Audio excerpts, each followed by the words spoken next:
بسم اللہ الرحمن الرحیم۔ السلام علیکم۔ آج کا ٹاپک ہے کہ اللہ کا شکر گزار بندہ کیسے بنا جا سکتا ہے اور ناشکری سے کیسے بچا جا سکتا ہے۔ دوستو، سب سے پہلے یہ بات یاد رکھیں کہ شکر گزار بندہ وہ ہوتا ہے جو اپنے رب کے قریب ہوتا ہے، اور جو اپنے رب سے قریب ہوتا ہے اللہ اسے فہم و فراست سے نواز دیتا ہے۔ آپ صلی اللہ علیہ وآلہ وسلم نے سچ فرمایا ہے کہ شکر گزاری انسان کی فہم و بصیرت کی ایک علامت ہے۔ یہ ہمیشہ دیکھا گیا ہے اور مانا گیا ہے کہ جسے اللہ تعالیٰ فہم و فراست اور عقل و شعور عطا فرما دیتے ہیں وہ اللہ کا شکر گزار بندہ بن جاتا ہے۔ کسی نے حکیم بوری سینا سے پوچھا، آپ کے دن کیسے گزر رہے ہیں؟ جواب دیا، گناہ گار ہونے کے باوجود اللہ کی نعمتیں مجھ پر برس رہی ہیں۔ سمجھ نہیں آتا کہ میں کس بات پر اللہ تعالیٰ کا شکر ادا کروں، نعمتوں کی کثرت پر یا گناہوں کے درگزر کرنے پر۔ اسی طرح سے فہم کی ایک اور مثال پیش کرتی ہوں کہ بایزید بستامی جب اس دنیا سے رخصت ہونے لگی تو کسی نے ان سے پوچھا کہ آپ کے استاد کتنے تھے؟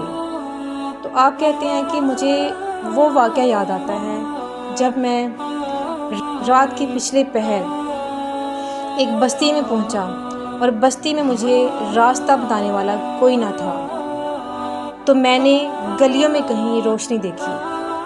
جب روشنی دیکھی تو آگے بڑھا تو کیا دیکھتا ہوں کہ ایک چھوٹا سا معصوم بچہ راستے میں چراغ لے کر گھوم رہا ہے۔ تو میں نے اس سے پوچھا کہ تم یہاں کیا کر رہے ہو؟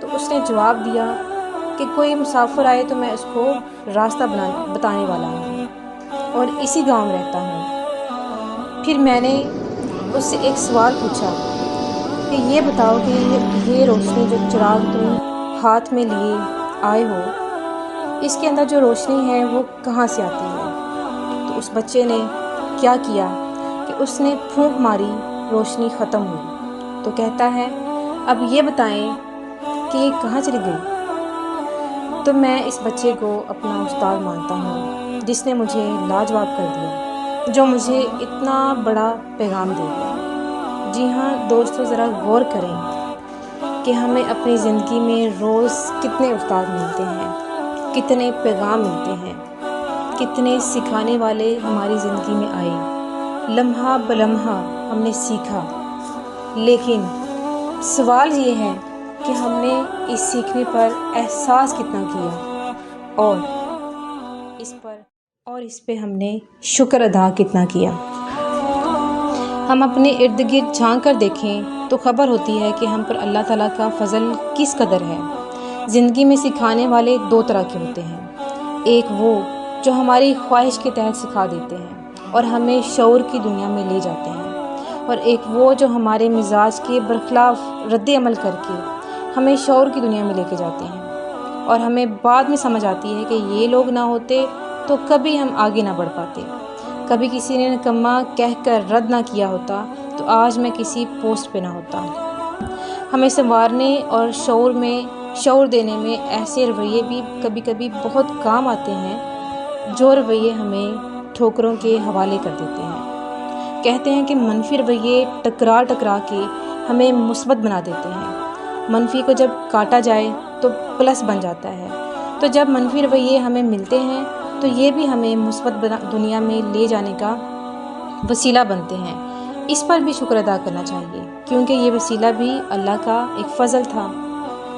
تو دوستو، جب یہ احساس ہونے لگے کہ ہم بے قدرے، بے نصیب ہیں اور نا امید ہیں اور تاریکیوں اور اندھیروں کی چکی میں پس رہے ہیں، تو ہمیشہ یہ بات یاد رکھیں، اپنے سے نیچے نظر رکھیں، تو پھر یہ بھی کبھی پتہ چلے گا کہ دنیا میں کچھ ایسے بھی لوگ ہیں جن کی کچھ ہی لمحوں میں سانسیں ٹوٹنے والی ہیں، کچھ ایسے بھی لوگ ملیں گے جو بے گھر بے اولاد رستوں میں بھٹک رہے ہیں، کوئی عزا کی پیوند کاری کے خواب بن رہا ہے، کوئی بینائی کو ترس رہا ہے، کوئی بے آس بے اعتمادی کے جھولے کاٹ رہا ہے، تو کوئی بے منزل راستوں پہ چل رہا ہے۔ تو سوال یہ پیدا ہوتا ہے کہ ہم کس راستے پہ کھڑے ہیں، ہماری منزل کیا ہے، اور اللہ کا ہم پر کتنا فضل ہے۔ ہم اپنی زندگی میں ہمیشہ وہاں دیکھتے ہیں جہاں کمی ہو۔ ہم نے کبھی یہ نہیں دیکھا کہ ہماری ذات میں اور ہمارے ارد گرد اللہ تعالیٰ نے ہمیں کتنی نعمتوں سے نوازا ہے۔ کسی ایک نعمت کے نہ ہونے پر ہم باقی نعمتوں کو نظر انداز نہیں کر سکتے، اور اس بات کا احساس صرف صابر اور شاکر لوگ ہی کر سکتے ہیں۔ بانو قدسیہ یہاں بہت اچھی مثال بیان کرتی ہیں کہ دکھ تو روحانیت کی سیڑھی ہے، اور اس پر صابر اور شاکر ہی چڑھ سکتے ہیں۔ دوستو، یہ یاد رکھیں کہ جس سیڑھی پر چڑھنا سب سے مشکل ہوتا ہے، اس سیڑھی پر شکر گزار اور صابر بڑی آسانی سے چڑھ جاتے ہیں۔ یہ بات ہمیشہ یاد رکھیں کہ رب کی شکر گزاری پر اپنے وقت کو اس کی راہ پہ لگانا اصل عبادت ہے۔ اللہ تعالیٰ عملی طور پر شکر کرنا سکھاتا ہے، اور یاد رکھیں کہ خلق خدا کی خدمت ہی اس کی راہ ہے۔ سورہ بقرہ آیت نمبر 185 میں جہاں رمضان میں روزے رکھنے کی تاکید فرمائی، وہاں ایک پیغام ملتا ہے تاکہ تم شکر گزاری کرو۔ یہاں شکر گزاری کا لفظ سمجھ میں وہاں آتا ہے جب دن بھر خصوصاً گرمیوں کے روزوں میں پانی کی ایک گھونٹ کی قدر ہوتی ہے۔ حالانکہ ہم اسے معمول میں پیتے رہتے ہیں، مگر اس کی قدر نہیں ہوتی۔ تو افطار کے وقت جیسے ہی ایک گھونٹ حلق سے ٹکراتا ہے تو شکریہ کے کلمات زبان پر اتر جاتے ہیں۔ ایسا کیوں ہوتا ہے؟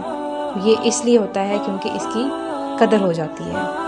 تو بات کا اصل مقصد یہ تھا کہ ہمیں اپنی موجودہ نعمتوں پر، اللہ تعالیٰ نے جو ہمیں عطا کی ہیں، اس پر قدر نہیں ہے، اور اللہ خوب جانتا ہے کہ میں نے اپنی نعمتوں کی قدر کیسے کروانی ہے۔ سورہ رحمان میں بار بار کیوں یاد دلایا گیا ہے فَبِأَيِّ آلاءِ رَبِّكُمَا تُكَذِّبَانِ، کہ تم اپنی نعمتوں کو کون سی نعمتوں کو جھٹلاؤ گی۔ تو یہ پیغام ہمیں اس لیے دیا گیا ہے تاکہ ہم شکر گزاری کی راہوں کو اپنا لیں اور ناشکری سے بچا جا سکے۔ تو دوستو، آخر میں ایک بات آپ سے شیئر کرتی چلوں کہ اگر آپ کے پاس بھوک کو مٹانے کے لیے کھانا، بدن ڈھانپنے کے لیے کپڑا، سر پر چھت اور رہنے کے لیے ٹھکانہ ہے، تو آپ دنیا کے 75% انسانوں سے آگے ہیں۔ اگر آپ کے بینک میں رقم، جیب میں خرچ یا برتن میں چینج رکھا ہوا ہے، تو آپ دنیا کے 80% امیر ترین لوگوں میں سے ہیں۔ اگر آپ بیماری کی نسبت صحت کی نیند سوئے ہیں اور صحت کی نیند جاگے ہیں، تو آپ 1 ملین لوگوں سے زیادہ خوش قسمت ہیں جو اس ہفتے مر جائیں گے، کیونکہ ایک اندازے کے مطابق 1 ملین، ایک محتاط اندازے کے مطابق 1 ملین لوگ ایک ہفتے میں مر جاتے ہیں۔ اگر آپ گرفتاری اور تشدد کے بغیر اپنی عبادت گاہوں میں جا سکتے ہیں اور آزادی رائے کی زندگی جی رہے ہیں، تو آپ 20 ملین انسانوں سے بہتر ہیں۔ اگر آپ نے جنگ کے خطرات اور قید و بند کی صحبتیں برداشت نہیں کیں، تشدد کی اذیتیں نہیں سہیں، فاقے کی تکلیف نہیں اٹھائی، تو آپ دنیا کے 500 ملین لوگوں سے آگے ہیں۔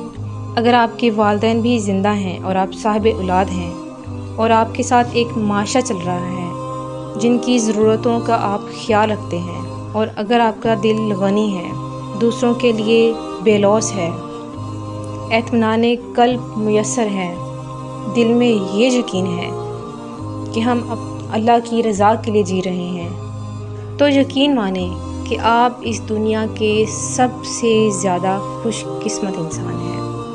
اور اگر آپ قلب سلیم رکھنے والے ہیں اور سر اٹھا کے مسکرا کے جی رہے ہیں، تو واقعی آپ شکر گزار انسان ہیں۔ اور ایک آخری بات کہتی چلوں کہ جھکنے والے انسان شکر گزار ہوتے ہیں، جو یوں کہتے ملتے ہیں، نہ جانے کیا جادو تھا سجدوں میں، جتنا جھکا اتنا بلند ہوتا گیا۔ شکریہ۔